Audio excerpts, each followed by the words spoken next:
ছেলে একটা নামীয় ভূত সে ভূতকে থামানোর জন্য গ্রামের সবাই এসে পড়েছিল, কিন্তু সেই ভূতকে কেউ থামাতে পারেনি। কিন্তু গ্রামের সবাই অনেক আতঙ্কে থাকতো সেই ভূতটাকে নিয়ে। তারপরে এক গ্রামের মোড়ল, সেই মোড়লকে পড়ার পর সে অনেক কষ্ট করে সে ভূতটাকে থামাতে পারবে কি পারবে না সেটা বুঝতে পারছিল না, কিন্তু সে যেতে চেয়েছিল। যাবার পথে এখন বাধা বিপত্তি করবে সেই গ্রামের মোড়লটি বলে দিল। তারপর সে অনেক কষ্ট করে যেতে চেয়েছিল। যেতে যেতে এক বুড়িমাকে দেখতে পেল রাস্তায়।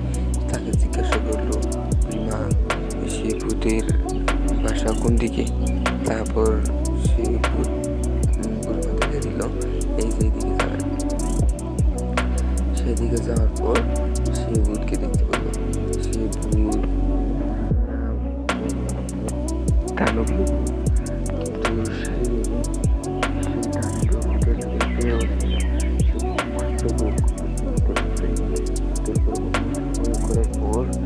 কিন্তু অনেক কষ্ট করে ভূতকে দমাতে পেরেছিল, কিন্তু সে বুঝল না সে একদম বুঝলো বনে যেতে হবে, বনে গিয়ে পুরীর সাহায্য নিতে হবে।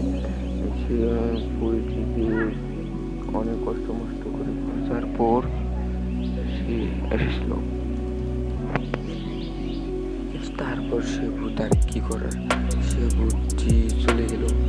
চলে যাওয়ার পর সে পুরী এনেছিল। তারপর সে ভূত আলাপ পরামর্শ করে দুটি পণ্ডিত তান্ত্রিক আর ভূত পরামর্শ করে নিয়ে এসেছিল, কিন্তু ভূত তা মানতে চেয়েছিল না। তারপর আর কি করার, সে ভূত আর কি করবে। ভূত আরো অনেকেই কঙ্কাল ভূত, স্ত্রী ভূত এসে এখানে আড্ডা জমেছিল, কিন্তু সেই বন ছিল ভূতের রাজ্য। সে ভূতের রাজ্যে এসে হারিয়ে গেল, কিন্তু পণ্ডিত এসে ও আরেকজন ব্যক্তি এসেছিল। তারপর সেই ভূতটিকে দমানোর জন্য, কিন্তু সে ভূতটিকে দমানোর পর অনেক কষ্ট করে দমায় পেরেছিল। Thank you so much. ভিডিওটি এই পর্যন্তই। তখন সাবস্ক্রাইব করে লাইক করবেন।